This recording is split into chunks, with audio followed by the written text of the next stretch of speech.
Brand valuation kalau dikaitkan dengan jenis perusahaan Pak Sakti dan Pak Edi ya. Kalau kita bicara mengenai perusahaan-perusahaan yang contohnya seperti perusahaan batu bara ya, yang merupakan klien dari Maki-Maki itu sendiri, itu cara mengukur brand valuation ini seperti apa, Pak Sakti atau Pak Edi? Oke. Mungkin nanti Pak Edi bisa punya perspektif ya yang mungkin berbeda. Tapi kalau dari pandangan kami sendiri, tentunya kalau kita lihat nature dari bisnisnya, perusahaan batubara itu kan yang paling utama sebetulnya relatively direct. Dia punya satu daerah di mana dia bisa gali, muncullah si batubara, dia bisa mixture, dia bisa rubah hitung kalorinya dan sebagainya. Praktis si pembelinya sudah agak fix, Mas.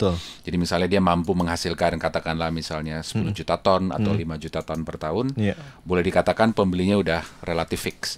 Misalnya ada 4, 5 atau 6 perusahaan yang udah pasti masing-masing misalnya ngambil 2 juta. Jadi kalau dari kacamata konsep branding, dia harus berbicara kepada audiensi atau kepada target group. Dalam hal ini ya target groupnya cuma 5, karena yang sudah jadi. Tapi kan tidak menutup kemungkinan bahwa in the future dia masih punya potensi-potensi yang lain, atau katakanlah perusahaan yang lain mungkin yang meminta dia untuk menghasilkan lebih banyak. Karena kan kalau kita hitung konsep batubara itu kan sebetulnya kalau lihat dari daerah konsesi, berapa besar kemampuan dia untuk mengekstraknya. Bukan hanya soal depositnya berapa, tapi berapa yang dia bisa hasilkan. Dan itu tergantung dia mau invest berapa banyak. Kalau saya memang cuma mau ngambilinnya 10 juta per tahun, ya udah segitu-segitu aja. Tapi mungkin dia bisa pikirkan karena dia lihat adanya growth di pasar, ada kebutuhan coal yang lebih besar, sehingga dia bilang, kalau gitu saya tambah mesin deh, saya ambil lebih banyak, dari tadinya cuma 10 juta, mungkin tahun depan 12, tahun berikutnya 14 dan sebagainya.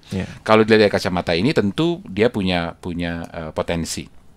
Walaupun harus diakui bahwa coal itu dilihatnya tidak melulu hanya dari perusahaan, tapi memang lebih kepada misalnya berapa kandungan kalorinya dan sebagainya.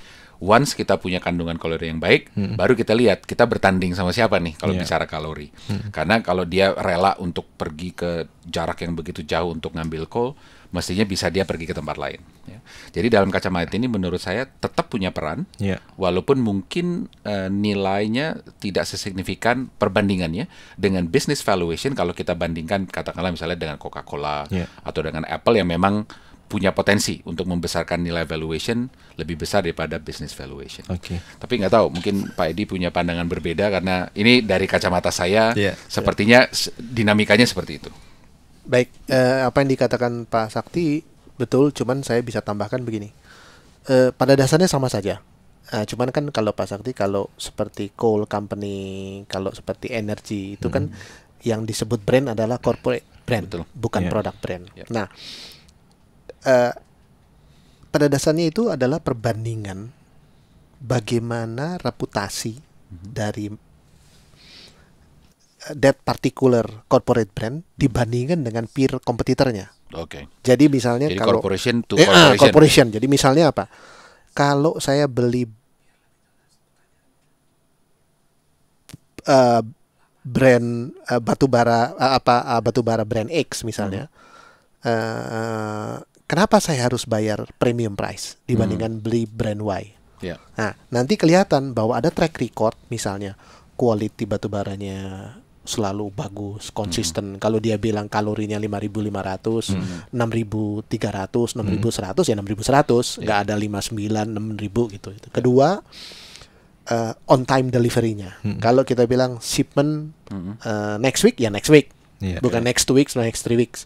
Itu yang membedakan nanti harga, itu yang membedakan mana pada siapa kita harus bayar premium price.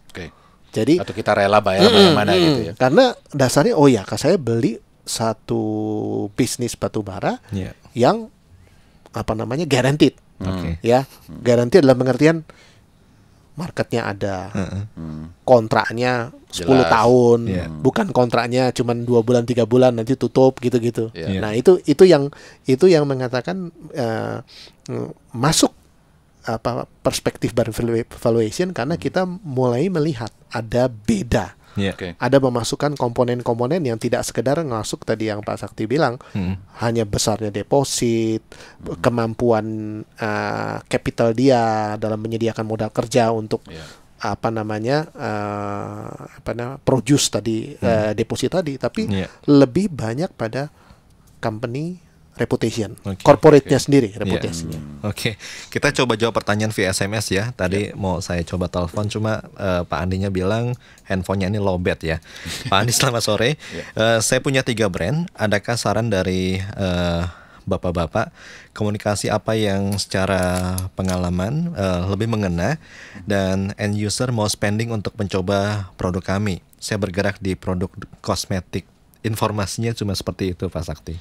Pak Edi, sangat terbatas ya. Jadi pada esensinya dia mau tahu rumus apa gitu, mesti dipakai untuk mengembangkannya. Nah, mungkin Pak Edi juga bisa menambahkan nanti. Mungkin kalau saya ambil penalaran dari seberapa saturated kompetisi. Teorinya kalau nggak ada pemain atau cuma 1-2 pemain, tenang-tenang lah. Kalau brand itu dengan sendirinya akan diambil sama orang, karena memang pilihannya nggak banyak, paling cuma 1 atau 2. Tapi kalau pemainnya sudah makin banyak, offering dari produk range-nya makin banyak, kita harus lebih jeli dan harus lebih berhati-hati mencari celah. Jadi dalam pemikiran yang lebih sederhana, kalau kita tidak punya satu competitive advantage, kayaknya agak susah bertarung, karena orang nanti lihatnya paling mungkin kamu me too, atau kamu ada saya ada juga gitu ya, nggak ada sesuatu yang berbeda, sehingga kelihatan betul kalau dalam pemikiran brand building, kosmetik tidak hanya bisa dilihat dari produk apa yang saya miliki, tapi apa impact-nya kepada si user. Dalam hal ini ini sudah membangun yang namanya beyond functionality. Kosmetik itu kan jelas Mas ya, misalnya kalau lipstick memberi warna merah, itu baru satu layer. Layer yang kedua adalah memberi rasa apa kepada si penggunanya, dan yang ketiga benefit apa yang dirasakan kalau dia menggunakan. Ya, tentunya kalau bicara kosmetik berhubungan dengan kecantikan, mungkin saya jadi kelihatan lebih cantik dibanding lain dan lain sebagainya. Jadi 3 brand ini harus dilihat bahwa jangan sampai misalnya bertabrakan, karena kalau saya anggap 3 brand betul-betul punya 3 merek yang berbeda, jadi nama berbeda, positioning berbeda, segmentasi berbeda dan sebagainya. Kalau memang benar seperti itu, pastikan bahwa mereka terpisah. Jangan sampai ada proses misalnya gara-gara dipersepsikan mirip, dia mengkanibalisasi yang satunya secara tidak sengaja ya. Jadi pastikanlah 3 aspek ini betul-betul terpisah dan menjurus kepada target group yang lain-lain, dengan juga offering yang kalau bisa, karena datangnya dari satu perusahaan, tidak saling tumpang tindih. Karena nanti di pasar pasti ada pertanyaan gitu ya, ini kok mirip sama ini mirip sama itu. Yang mana kemarin pernah terjadi bukan di level kosmetik, tapi di level department store. Kita tahu di Indonesia ada department store yang mencoba membaginya jadi 3 layer.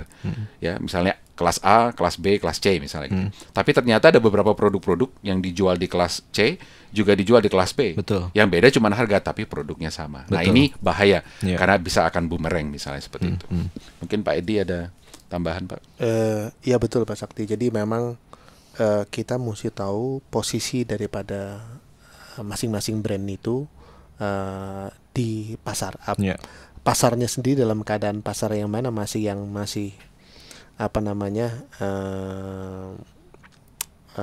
prospecting, naik terus, atau pasar yang sudah saturated, brandnya sendiri juga market share-nya bagaimana, apakah dia market leader atau bukan. Nah itu masing-masing itu punya strategi yang berbeda-beda. Jadi Pak Sakti bilang betul sekali, sehingga pada dasarnya itu seperti kita lah mendidik anak-anak. Kita tidak bisa menyamaratakan si kakak dengan si adik. Masing-masing merupakan satu individu yang unik. Nah, brand itu seperti itu, saya kira. Jadi satu set strategi untuk brand yang satu tidak akan bisa di copy paste masuk ke brand yang lain. Jadi itu totally different animal katanya. Urusannya lain.